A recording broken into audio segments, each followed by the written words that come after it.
Okay, one of the things that we have, we're fortunate to have in the Cobb area is some very experienced land managers, of which these three are just an example. There are more in our community, and part of the process that we're hoping to use as we develop our CWPP is really to take advantage of all of this experience and management. And one of the things that I would part of the plan is we've got 38,000 acres of forest land here in the Cobb Mountain area.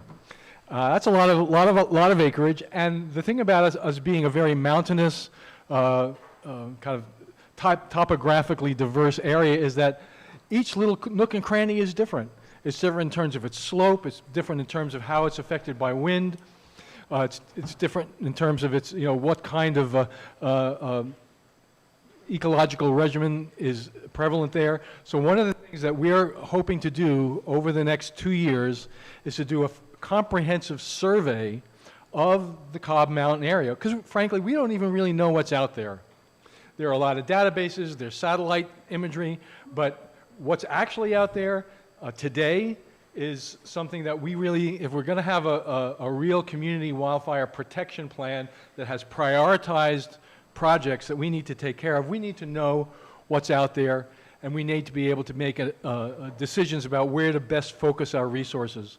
So over the between now and the end of the year, we're going to be instituting a program. We're going to actually bring community members in to be trained on how to actually go out and look at the forest. I mean, we've had some examples from, particularly this idea of what does it like to look at landscape through tribal eyes? What's it like? What does it look like to look through an ecologist's eyes? And we'll hear a little bit now about what does it look like to look through someone who's actively managing a landscape. All of that is we're going to put into a training program and ask. We're going to try and recruit a bunch of folks to go out over the next couple of years so we can take the maps that we have and do a detailed analysis. Okay, where are our trouble spots? Now, there's a way in which some seem to be obvious. I mean, I don't know about you, but every time I drive by Mount Hannah and look up that slope, it hasn't burned in, in living memory, and it's dense up there, and it's right on the way to, that corridor over to Loch Lomond. That's, that's a scary area, but frankly, we don't know what the rest of the landscape is like. So we would like to, continue to build our local knowledge, build our local expertise in terms of understanding really what our landscape is like here. So we're looking at a few of the key instructors in that program once it gets going in terms of what to look for, how to understand the landscape. So I'm very lucky to have the three of them here today. Peter Hess' family has been here for several generations. He lost a home, not just in the Valley Forest. They lost their home in the Witter Creek fire in the 60s. So they're coming back a second time. They have a very active landscape management program. Scott Parady runs the Loch Lomond Arts and Ecology Center. And one is probably best known for the arts part because he runs a fellowship program out on his 80 acres outside Loch Lomond that actually runs a ceramics program with people coming from all over the world really to study there. He runs a traditional Japanese wood-fired kill program that is just an amazing thing to see. If you see the signs out on the road, Arts and Ecology Center, sale today, go out there. It's really amazing to see because they'll invite the public out to see them opening up the kill after a 4-day firing. It's pretty impressive. And finally, Richie Bucher, we're very fortunate to have him. He is the manager for the Boggs Mountain Boggs Mountain State Demonstration Forest, or Demonstration State Forest. I always get Demonstration State Forest. So as we said a little earlier, he said this is really to demonstrate best practices, and they've been doing a lot of work. They're connected to a whole research program. They've got researchers in all kinds of areas, and Richie will talk about some of the extent of what they're finding out so far. So without further ado, I'll hand it over to Richie and let you take it on out from here.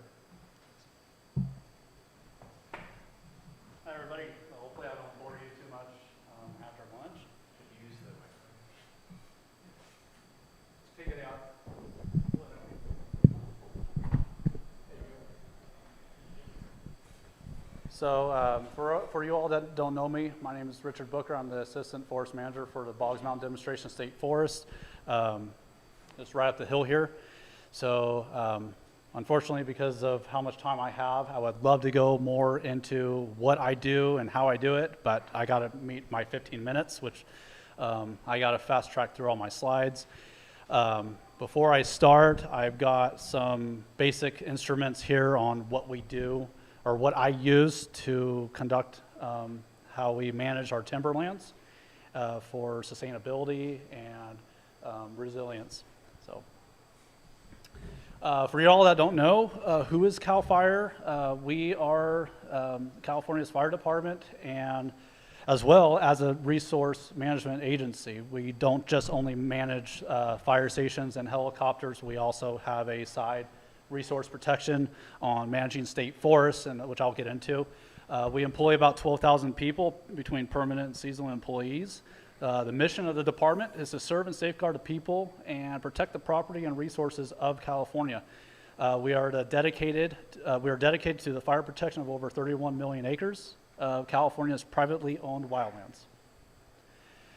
On the fire protection side, we respond to an average of about 550,000 emergencies per year. We provide also an all-risk emergency response to 36 of California's 58 counties.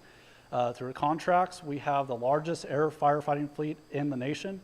Other programs include suppression, such as the fire engines, conservation camps, pre-fire vegetation management, air attack, a helicopter up the hill here, fuels, intel, training, it goes on. When you say largest civilian firefighting, that doesn't include your helipads? That does include it, yes. It does include that? Yes.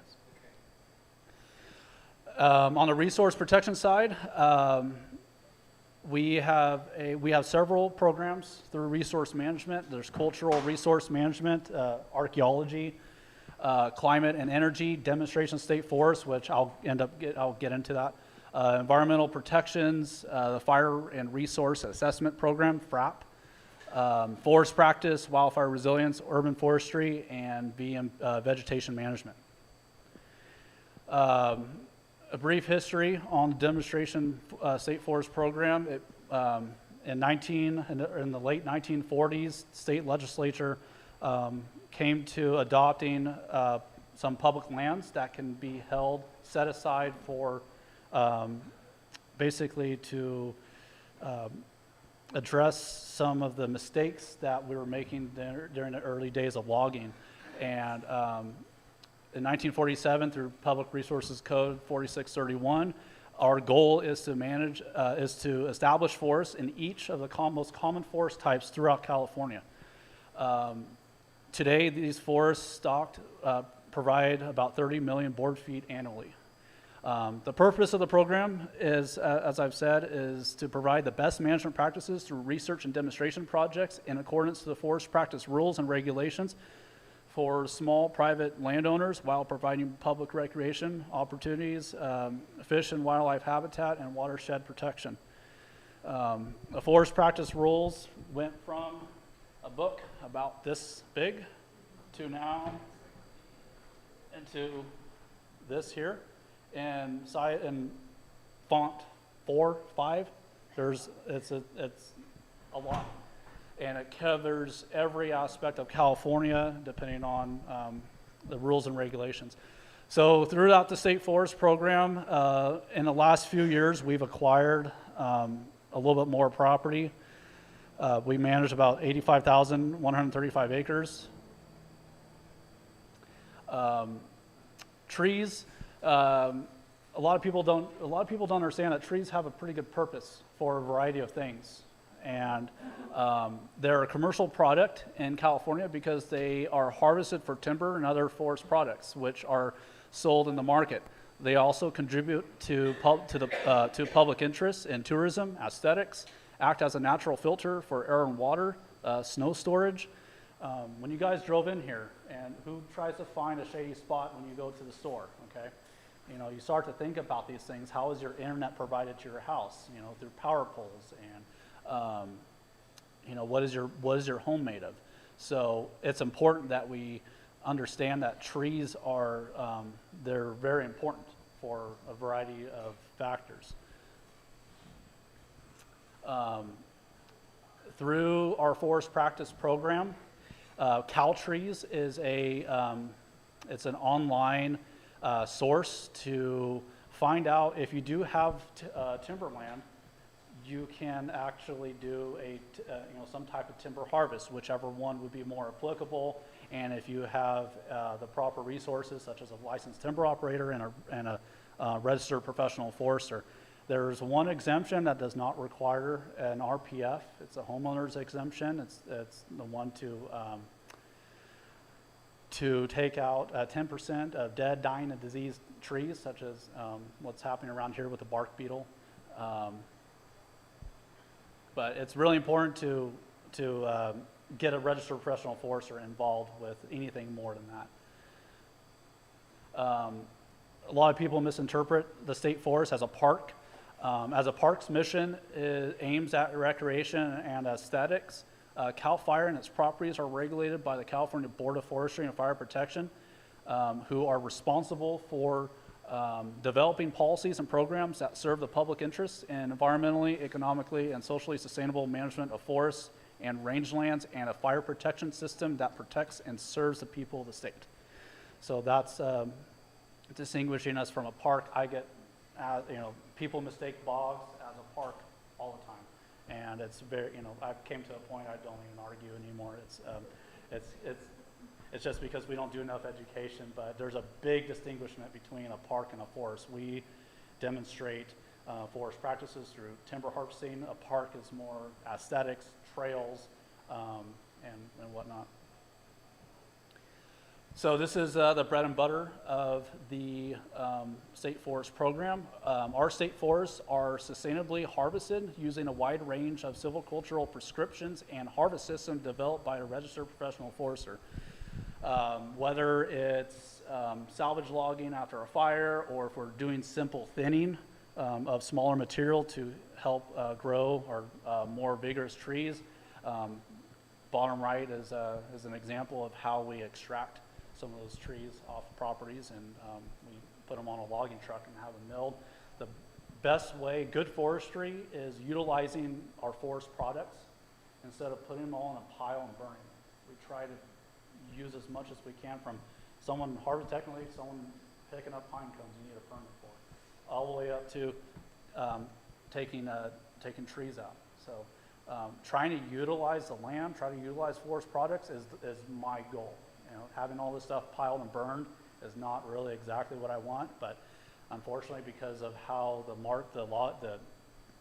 lumber market fluctuates, sometimes when I get a stand of dead and dying trees, I'm not able to ship that off to the mill. It becomes a fire hazard to communities. I end up having to cut it all down, put it in a pile, and burn it after 80 years of taking care of forest land like that.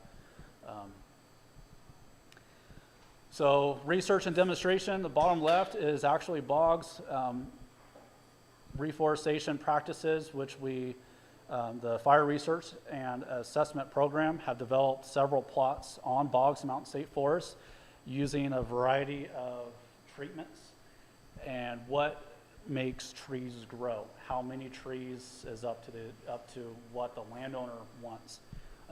Forest health, for an example, is another one. This is a forest that we recently acquired in Shasta County. It is overstocked, and utilizing some of these instruments. This is called an increment board. I wish I could go into every single one of these tools to show you, but each one of them is 5 minutes of talking. But we bored into a lot of these trees to determine if they're growing at a reasonable rate. A lot of these trees here are quite old, and they're in small diameter, meaning the forest is choked out. So we hope that in the next year or so, the RPF that's in that area is going to write a prescription to do a selective thin through here and help grow these trees and help keep the understory to where we have a future growing up as well. On the Jackson Demonstration State Forest, I'm going to highlight them for a minute. It's our largest forest, a little over 46,000 acres. They have a watershed experiment, a watershed restoration research going on. It's basically at the top is how we used to log. We used to skid logs up streams and rivers. We floated logs down active rivers, and we kind of degraded the habitat. So now Jackson's one of the main demonstrations they're doing is how can we log without damaging the watersheds. And even from practices from over 100 years ago, we're still having to repair all that. So I'm going to go over the state forest real quick. Latour State Forest in Shasta Trinity, in Shasta County, it's 9,000 acres. They promote Sierra Cascade, mixed conifer, and troofer. They have some campgrounds. If you ever want to go up there, it's free.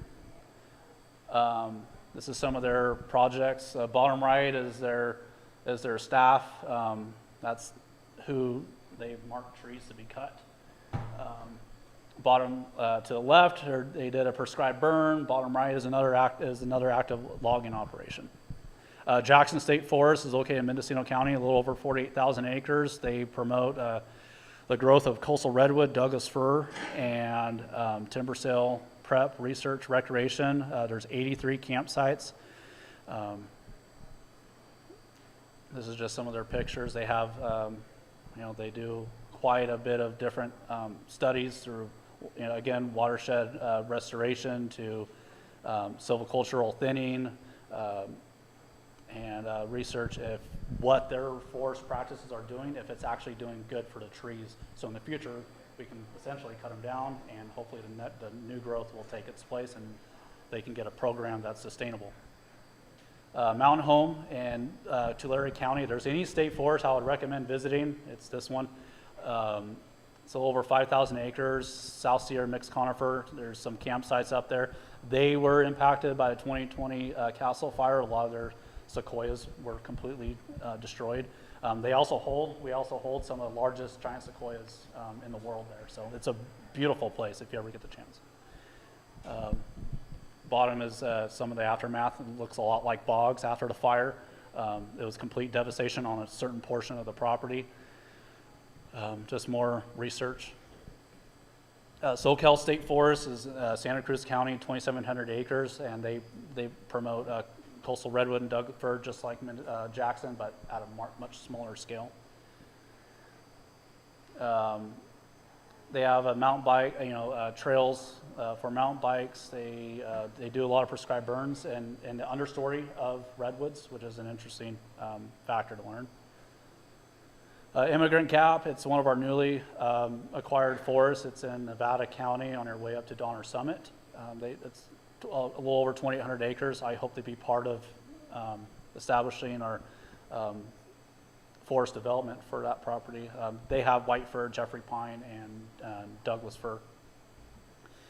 So here we are at Boggs. Here we are at home.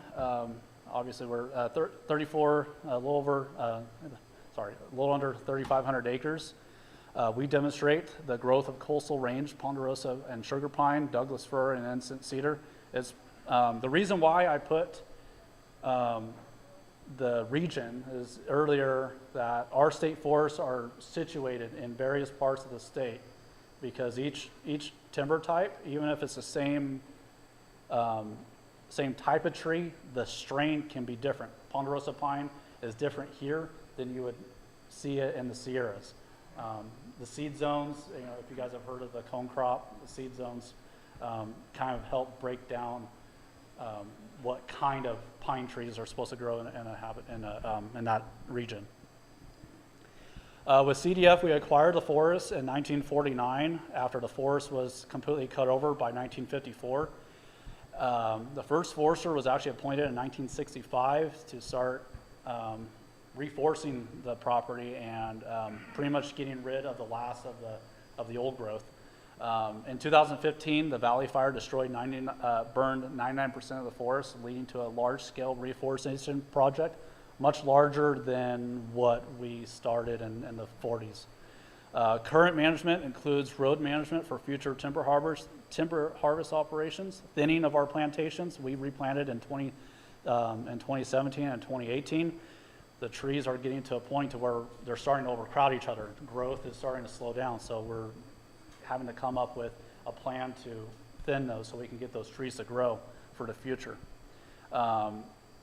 We make sure to rid of insect and disease control of remaining timber using timber harvest exemption and wildfire mitigation using prescribed fire. The Valley Fire in September 12, 2015 burned 76,067 acres of Boggs State Forest. 99% of the forest was burned, 98% of the mature trees, and 85% of the understory. That's pretty much the entire forest was completely devastated. Between 2015 and 2016, we harvested right around 20 million board feet of the burned trees, and we shipped all the wood to mills and make sure that that wood got utilized to build houses, schools, textbooks for our children, and not having to pile and burn a lot of it. It also established research and demonstration plots of post-fire revegetation. Our primary objective is to promote the production and sale of forest products through timber sales and various permitting. Again, we promote to effectively, economically cut trees down sustainably while preserving habitat, archaeological resources, watershed protection, and also aesthetics. These funds are circulated back into the system to pay for our operations. Arguably, part of the program is not taxpayer funded, and because of that, the demonstration state forests, we can't, as a tax-paying agent or tax-paying forest, tell the private landowner, well, this is what you should do. Well, it doesn't make sense if if you're getting tax-paying or tax funds to do a project that a normal small timber landowner would be using the funds from forest revenue. So that's why we're very small scale in funds because obviously the lumber market fluctuates. Various things, projects we do on the forest. Now and then we get a slip out on some of our roads. Very costly, so that's why having roads properly built, having good drainage, having roads sloped, good drainages that are cleared out, your culverts are the right size. We're doing, we did some prescribed fire, did some demonstrations on some thinning of one of our first year plantations. And obviously the top left is one of our meadows that the California Department of Fish and Wildlife are using for their Cal Veg project, which you can see online on their page. The forests also, we offer public education, university and program research. I try to post online of when we have these walkthroughs. Usually they're headed by university, UC, A&R. Their forestry program comes out, and usually they have a workshop on what we've been doing. This is, for example, this is one of their leaders talking to the group on what's working and what's not, their findings, sedimentary into watersheds, what to do, what not to do. Bottom picture is cone crops. One of my jobs is to survey and collect cones for seed bank processing at the LA Moran Reforestation Center. At this point, I'm the only one that does cone crop for the 4 counties that have timberland. And we're depleting seeds pretty quick for how much people are wanting to reforest their properties. So it's important that that surveys are conducted and good cones are collected. The Fire Resource and Assessment Program, FRAP, they specialize in forest health research grants. A lot of their forest health grants, if anyone's gotten a forest health grant, it's usually from FRAP. They conduct fire perimeters, forest inventory and analysis. I'm about to have one done on the forest to determine how overstocked we are and give us the right silvicultural prescription to start thinning them. They also do forest fuels and species conservation, treatment monitoring, and forest carbon monitoring, which is also what's being conducted on Boggs. The California Board of Forestry and Fire Protection's Effective Monitoring Committee, EMC, analyzes the past and current effectiveness of the forest practice rules and related to regulations to slash management and salvage logging. Again, it's using this book. and applying it to these forests to determine if that book is giving us the right ideas on what to do. So these are my references. Pretty much go on the fire.gov page, and you can find all kinds of good information there from CW, Community Wildfire Protection Plans is off the Office of the State Fire Marshal page. But you can find our strategic plan online as well for fire protection, demonstration state forests, and the FRAPS website.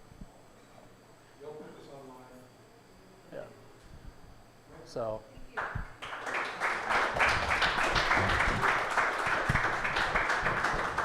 got one question to ask. Any plans to open up the campground again? It's all up to staffing right now, and I'm not going to go anywhere. And what Lush means that Staffing. Yeah.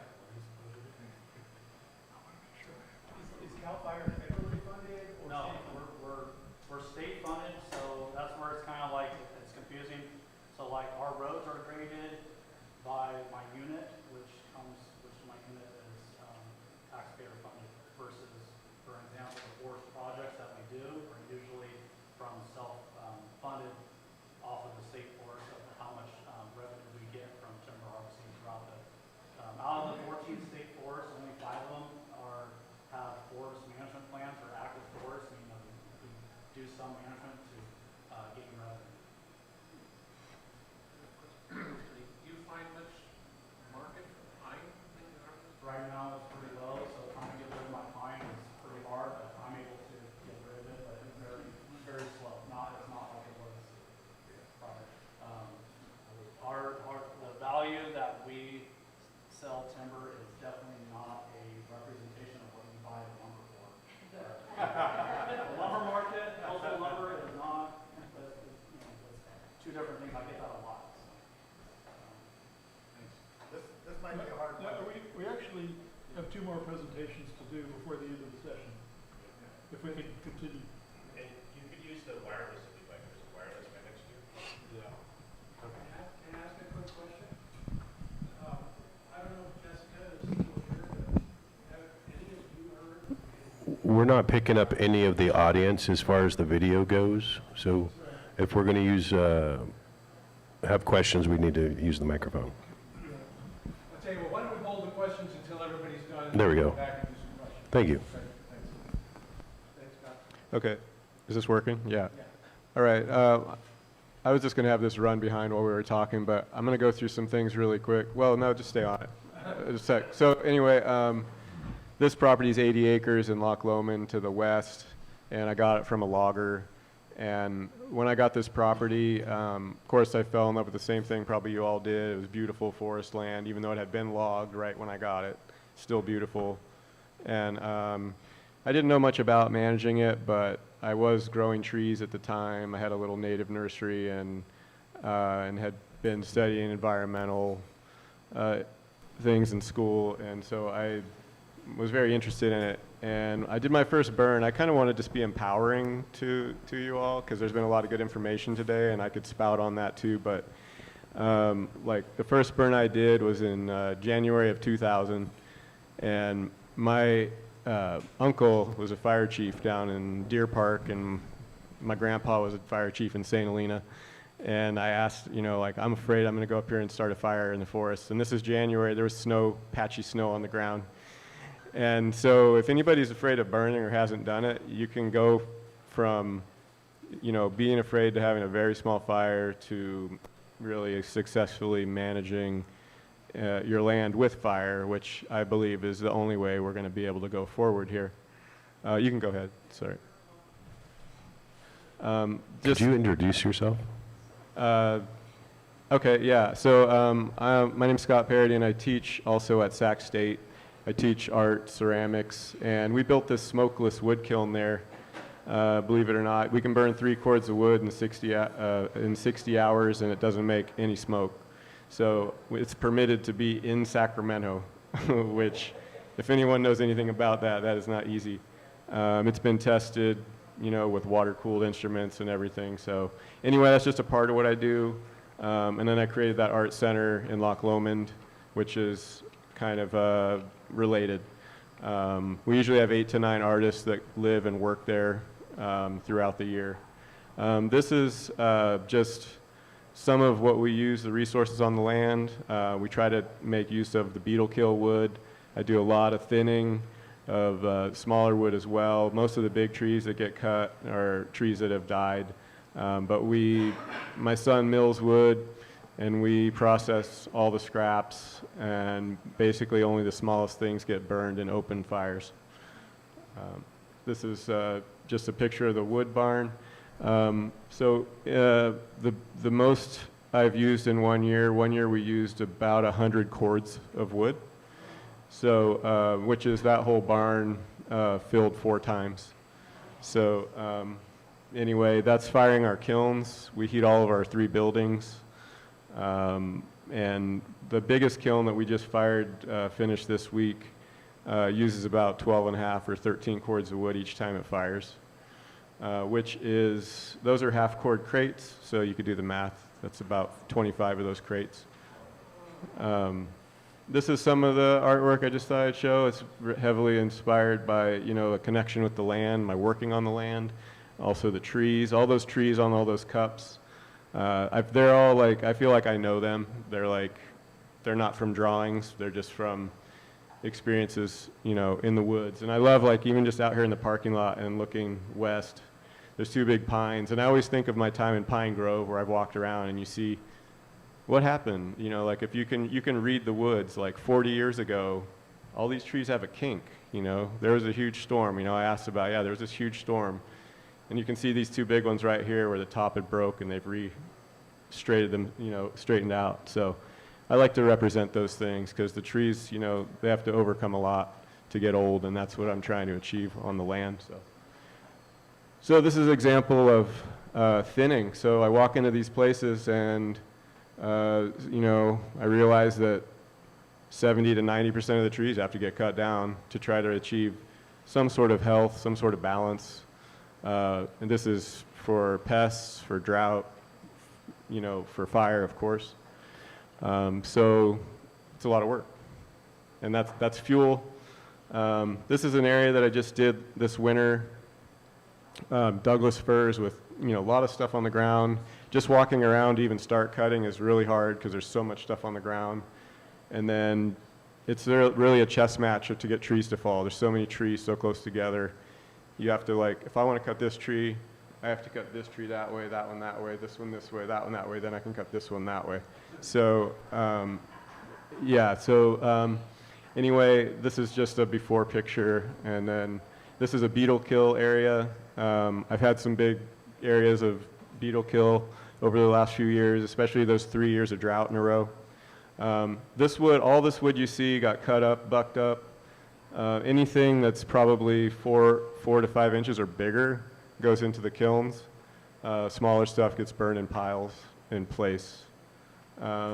This is just thinning, actually, a big, healthy Douglas fir stand. You can see the scale of logs. There's a little person back there helping a couple people walking around. Those are actually the artists that work with me, so they come and do maybe 8 hours a week of helping me in the forest.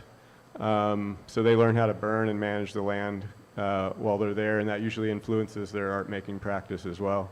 That one thing, that is one of my sculptures down there.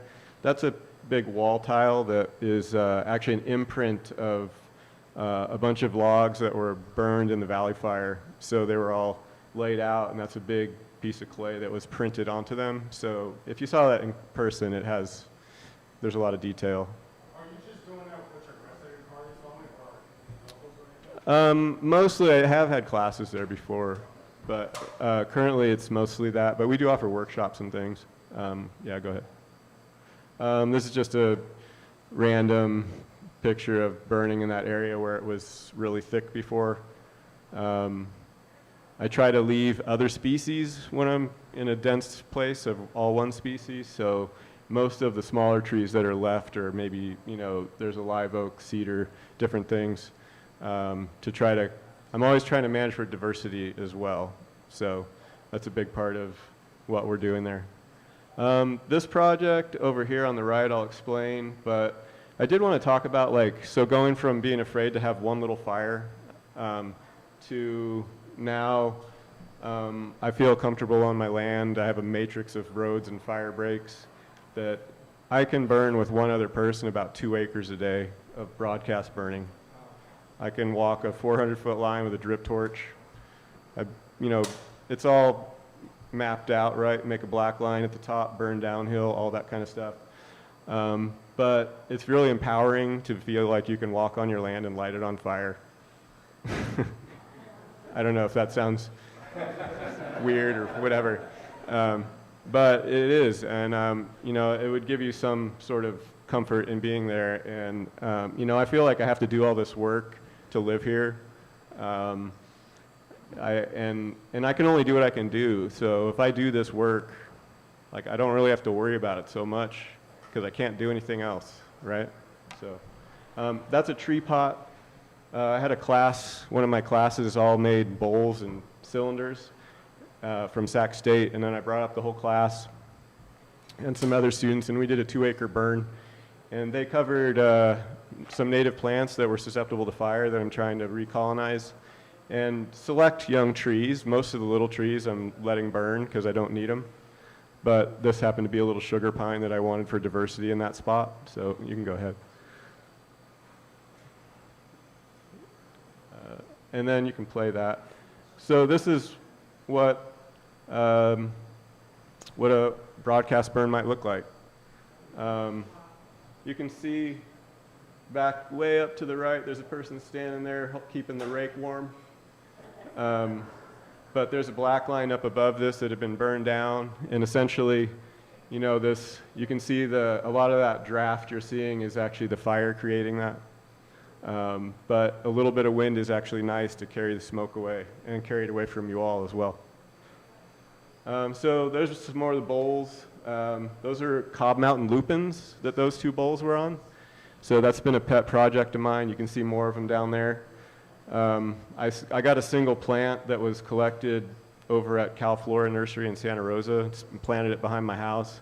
And I've collected seeds for about 10 years, and now they're colonized all over the property. But when I do these burns, I'll try to protect the young ones. And something else that I didn't realize, and this was the first burns I've done with these bowls, was as we were moving them along, we would find lizards and little animals that went in those bowls and survived the fire because of it.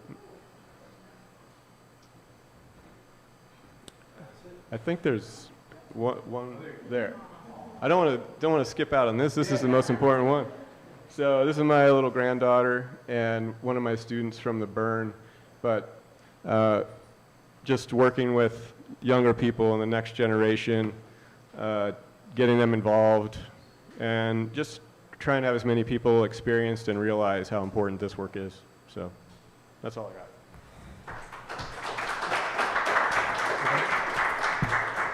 What are the hours? What's that? When do you open? We're open by appointment, and we just had our open house last weekend. We are going to be setting up some demonstration forest work too with Elliot's help. Yeah, in the fall. How are the Okay, hours? unfortunately, I don't have any slides to show. I did bring one show and tell, and I thought I would start with it before I get my hands too dirty. This is a flamethrower that I bought this year, which actually Paul Duncan told me I needed a permit from CAL FIRE to operate that, and I think he was being humorous about that. When our house was rebuilt in 2018, and the builders left, they had all this wonderful gravel around the house that was bare gravel. By year 1, there were a few grasses. By year 3, there were thistles. By last year, 7 years after the fire, it was impossible. So I had a drip torch that one of the people in my church had called Peter's drip torch of justice. So I decided to buy this, and I call it my flamethrower of righteousness, attached to a propane source. I could put out a 5-foot flame, and I got all that gravel back to exactly the way it was when the house was built. So this is now, I told my sons, this is part of our rota. What we do on a yearly basis is incinerate Zone 0. And I don't need to go through Zone 0 for this group here, but it's exceedingly important. So my name is Peter Hess. I learned to read right behind the gentleman there in the white shirt in that corner of the building. I was at the Cobb School in 1962, and Stephen Strickler and I don't know whether Jake is in the room, but his dad, Stephen, and I were the only two first graders, and my father learned here in 1935. So we've been around for a long time. And what I would like to focus on, since Scott and Richie talked a lot about the mechanics of it, is the sociology of owning property. And this sort of goes back to what Jordan and some of the others were saying this morning, that a lot of Americans have a very short time frame of owning land. My family, in 2039, we'll be celebrating our century here, which puts us well short of the Prather family. But there are a lot of families that have multi-generational ties to the land and love to the land. My wife and I have an older son, Michael, who became a firefighter, although now he's taken a leave because he's got his own corporation in the city. And in July of 2021, I was coming back from Mount Lassen, and Michael called and said, "Can you meet me in Corning for dinner?" They were being demobbed. He was with a Lake County strike team. So he was excitedly telling me all about being up on the Dixie Fire, and then he said, and one of the things they had me do was stand watch duty. And so he was telling me all about watch duty, and then he said, by the way, I'm working with 3 other guys on a project for tracking fire, and I think I'm going to tell them we should call it watch duty. So that's how the app got its name. And then our younger son, Robert, became firefighter type 2. He went through the wonderful training that Terra puts on, and I highly recommend to any of you who want to do this, go to the Terra training. It begins wonderfully by sitting at the feet of 4 tribal grandmothers and listening to them talk about, we had lectures on buckwheat, elderberry, tule, and willow, 4 important foodstuffs or building stuffs in tribal culture, and why all of those depend upon fire and why we need to learn fire again. And I thought, and they call this TEK, Traditional Ecological Knowledge. I thought it was just a fabulous way to begin a course that was then integrated with CAL FIRE training. And I saw my favorite instructor, Chris Aragon, here this morning, who's escaped. He taught us all about how to burn the catcher's mitt. Wonderful training, and he and the others do the same trainings in the fall. So if you get hooked up with prescribed burning, you'll never stop. I turn 69 next week, and I plan to burn until I'm 85, even if I can't pass my PAC test. So the intergenerational aspect of all of this for large landowners, and I'm just speaking for myself, with my nephews, young ones, we are now the 6th generation of Hesses on this property at Cobb. And I know that families explode, kids go away, they have to move away. I know families here who have a younger generation that won't be able to be participating in burning. And to a certain extent, a rural area like Lake County is a parade of people who retire from the Bay Area, come up here, pass away. The property is then passed down to the next owners.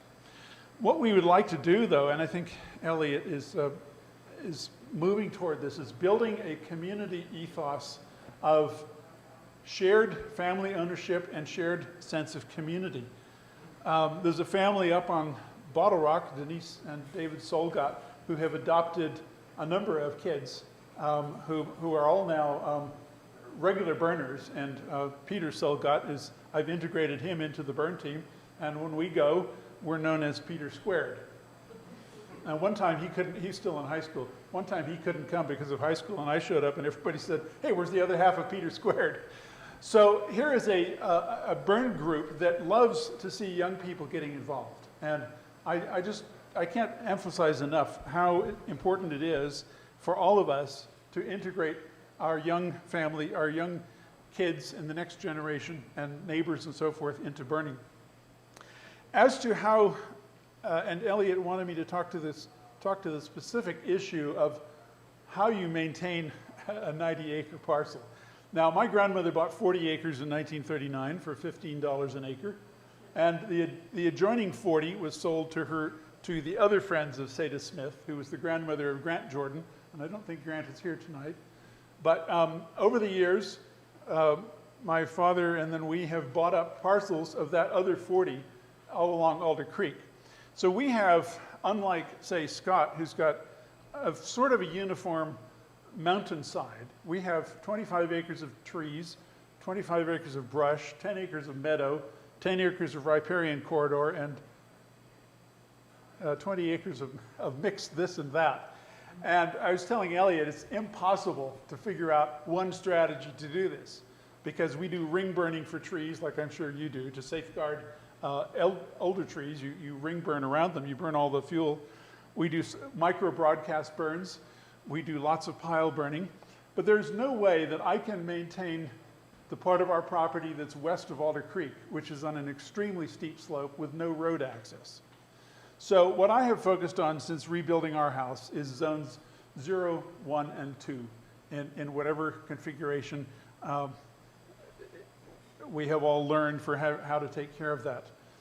And then the road access. I actually forgot about the road during the time that the house was being rebuilt, and I realized we have a half-mile road, which is, the Scotch broom is brushing the side of the car. So this winter has been really focusing on that. So I use, and unfortunately, unlike Scott, I don't have a whole crowd of art students. I did 247 fires largely on my own this past year with the help of my younger son, Robert. It can be done alone. It can't be done nearly as efficiently. I do 10 by 20 foot micro broadcast burns, and then I piece them together. I can't light off 200 feet. I wish I could. But it's really nice to be able to bring young people in to help you burn, to go to other people's places, and generally to build a community where what we're finding with the Lake County Prescribed Burn Association, I was telling my wife one time, I don't know how effective we are. We do 10 acres here, 7 acres here, 20 acres there. I think the most effective thing is we're building a community of, we're doing capacity building. We're building a community of people who say, I can do it, so can you. So we go back to our families, to our neighborhoods, and we can teach other people how to do it. In the same way that you're passing on, or Richie's passing on to the people who help burn, the idea that fire is a tool that the Native Americans have used for centuries. So those are the things I want to emphasize: community, working together, using traditional ecological knowledge, and also, I should say, I don't just burn. This year I planted tons and tons of incense cedars. Scott told me that there are a whole bunch going to waste. So I go get these incense cedars, and this year I've had 100% survival so far. It's only June. And redwoods and pines. So we not only burn, we build for the next generation by rebuilding the forest. I think that's about all I have time for. And Because I know there are some questions, I do want to Yeah. give people the opportunity to ask those questions.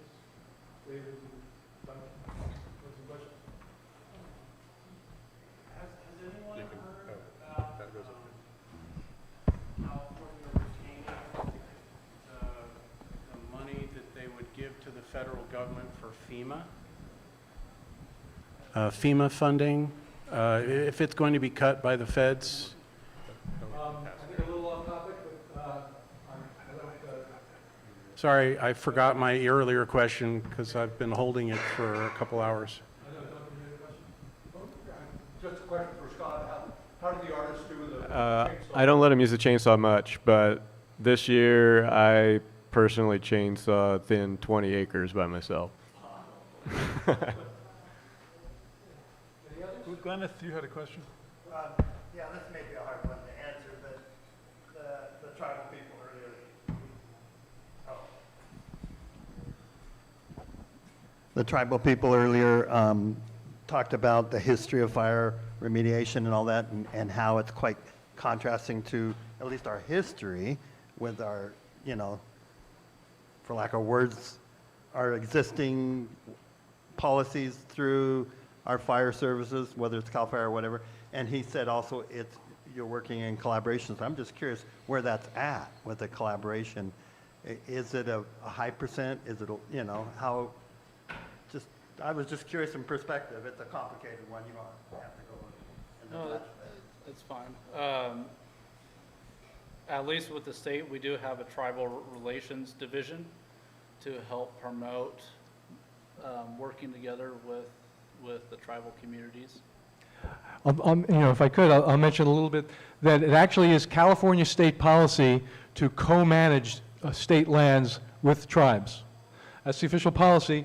Now, we've started to make some inroads in that here in Lake County, in that Ron Montez, who was here this morning, has already developed a co-management agreement with Clear Lake State Park.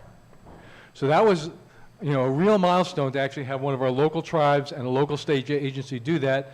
And guess what? So Richie and Ron were able to get together today, look and say, let's talk. So, it's going to be a long conversation, there's complicated issues, but we are, as part of this process, we are definitely looking to help to facilitate, moving that forward. So, good.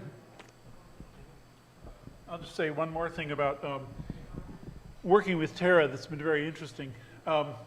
We begin each burn with a circle, and a tribal leader dedicates the burn to the spirit, to spirituality, and ends with that. And it really puts burning in a focus. And last November, Jordan Reyes told us that we weren't going to use the term mop-up anymore, the CAL FIRE term, because that was what the U.S. Army used to exterminate the last villagers before the town was incinerated. So Jordan said we're going to use henceforth the term Malik. And Malik comes from the Lake Miwok mythocosmology, where fire lives in the ground and you wake it up to do some work, and then you put it to bed. And Malik means putting the fire to bed. So I began thinking about spirituality and fire, and the upshot of this is that my wife and I are leaving in 2 weeks to go to England, where I'm presenting a paper in which Cobb will be mentioned at the International Conference on Science and Religion in Oxford. And my paper is on, it's called The Sacred Fire, Cultural and Prescribed Burning in Africa, the Americas, and Australia. And I really want to delve into this whole idea of spirituality as a key, or as a fundamental focal aspect of burning in a tribal context. Thank you, Peter. Thank you all very much. We'll just go into a transition and bring the next panel in a couple minutes. So don't touch that dial. We'll be right back.